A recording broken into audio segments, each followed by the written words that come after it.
ڕژێمی پێشوو ئەگەر بگەڕێنەوە بۆ مێژوو لە ساڵی 1963ەوە بەرنامەی نەهێشتنی کوردی داڕشتە بوو.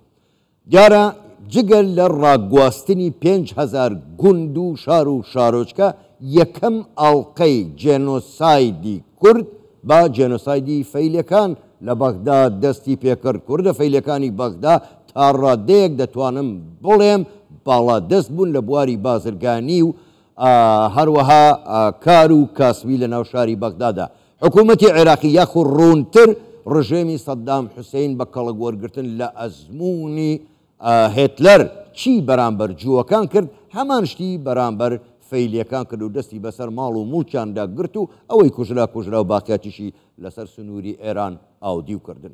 سبەی کۆنفرانسێکی گشتی دەکرێت سەبارەت با جێنۆسایدی کوردەکانی فەیلی. ئێمە بۆ قسەکردن لەسەر ئەم جێنۆسایدە هەروەها لەسەر کۆنفرانسەکە میوانێکمان لەگەڵدایە. میوانەکەمان زۆر بەڕێز عەلی فەیلی ڕاوێژکار لە پارێزگای بارزانی بۆ کاروباری کوردانی فەیلی ڕاستەخۆ لە شاری هەولێرەوە لەگەڵماندایە. کاک عەلی شەوتان باش، گەلێک سوپاس بۆ بەشداریکردنتان لەگەڵمان لەم گەشەی ژووری هەواڵی کوردستان 24. من دەمەوێت بزانم گرنگی کۆنفرانسی جێنۆسایدی کوردانی فەیلی بە تایبەتی لەم کاتەدا لە چیدایە؟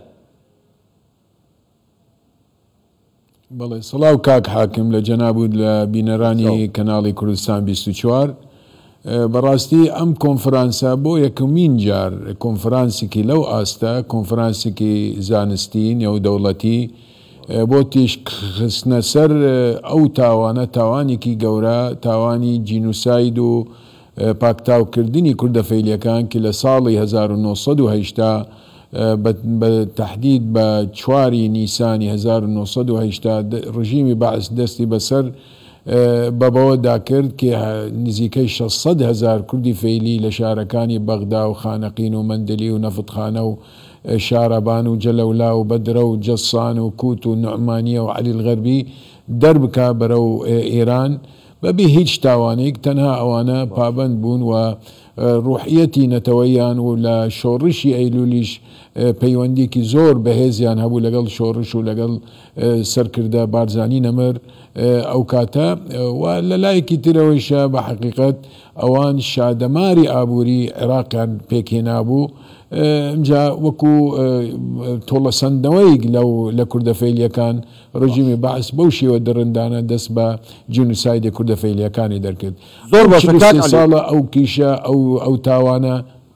باش، زۆر باشە کاک عەلی، یعنی ئێوە دەتانەوێ وەکو کوردانی فەیلی لە ڕێگای ئەم کۆنفرانسەوە لە سەبارەت بە جێنۆسایدی کوردانی فەیلی دەتانەوێ چی بە عێراق و چی بە هەموو جیهانیش بڵێن؟ ئێمە بەڕاستی ئەو کۆنفرانسە دەبێت پێشەکی سپاسی جەنابی سەرۆک بارزانی بکەین. ئەوە بڕیاری جەنابی سەرۆک بارزانی بوو.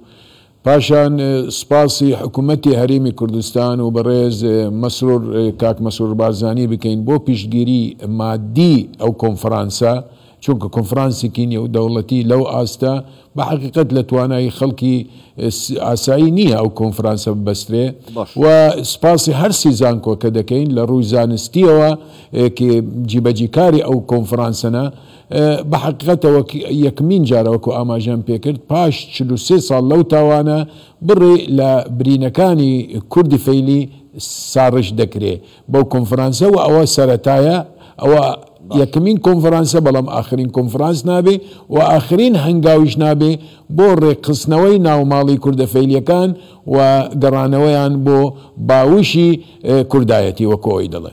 زۆر باشە کاک عەلی، بۆ خۆ دەزانین ینی پەرلەمان لە ساڵی 2010 جێنۆسایدی کوردانی فەیلی بە جێنۆساید ناساندووە، بەڵام تا ئێستا هیچ کارێکی نەکردووە. چۆن بۆ قەرەبووی ئەنفالی گەلی کوردستان هیچی نەکردووە، بۆ کوردانی فەیلیش هیچی نەکردووە. ئومێدتان هەیە ئەم جارە لە پەرلەمانی عێراق بڕیارێک یاسایەک دەربچێ بۆ قەرەبووی مادی و معنەوی کوردانی فەیلی؟ ئەمە یەکی لە مەبەستەکانی ئەو کۆنفرانسە ئەوەیە. بەڕاستی بڕیاری دادگای تاوانەکانی ڕاستە ئەو تاوانە بە جینوسایدی ناسان لە 2010 بەڵام هەروەکۆی دەڵێ لەسەر کاغەز بووە حبڕون عەلا وەرەق وەکو عەرەبەکان دەڵێن هیچی بەجی نەکرایە ئێمەوە سەرەتایە دەبێ حکوومەتی هەرێمی کوردستانیش ئەو بابەتانە بابەتی قەرەبووکردنەوەی کوردانی فەیلی بخاتە بەرگێک لە دانوستنەکانی لەگەڵ حکوومەتی عێراق و مافی خۆمانە چونکە خەڵکی تر بە قەرەبوو کرایتەوە ئەوەیکی ئەوەندێک بەسەر کوردی فەیلی و ملەتی کورد هاتووە بەسەرەوانە ناتوە بەڵام ئەوانە قەرەبوو کراینێتەوە ئیمەشەوە مافی خۆمانە داوای قەرەبووکردنەوە بکەین داوا ئەوەی بکەین سەروەت و سامان و مڵک و ماڵاتمان بگەڕێتەوە بۆ ساحبەکانی خۆیان بۆ خاونەکانی خۆیان تا ئێستا کاک حاکم 100,000 خانوبەر و شوونی بازرگانی دەست بەسەر داگیرای لەلایەن خەڵکی ترەوە کە ئەوە چارەسەر نەکرایە ئەوە ئیمە نابێت چاوەڕوانی دادگا و مەسائلی یاسایی بکەین ئەوە بە بڕیارێکی سیاسی درایتە خەڵکی تر دەبێت هەر بە بڕیارێکی سیاسی بگەڕێتەوە خاونەکانی خۆیان بەڵام بەداخەوە تا ئیسەوە چارەسەر نەکرایە. زۆر باشە کاک عەلی بۆ خۆت باش دەزانی کورد تا ڕادێک لە بەغدا هەیە سەر و کۆمار کووردە جێگری سەرۆکوەزیران کووردە نزیکەی 7 پەرلەمانتاری کورد لە بەغدا هەیە کەواتە دەبێت چ بکرێت ینی هەنگاوەکان چین بۆ ئەوەی قەرەبووی کوردانی فەیلی بکرێتەوە تەنانەت ئەوە باش دەزانن تا ئێستاش زۆربەتان ناسنامەی عێراقی بوونیشتان نییە.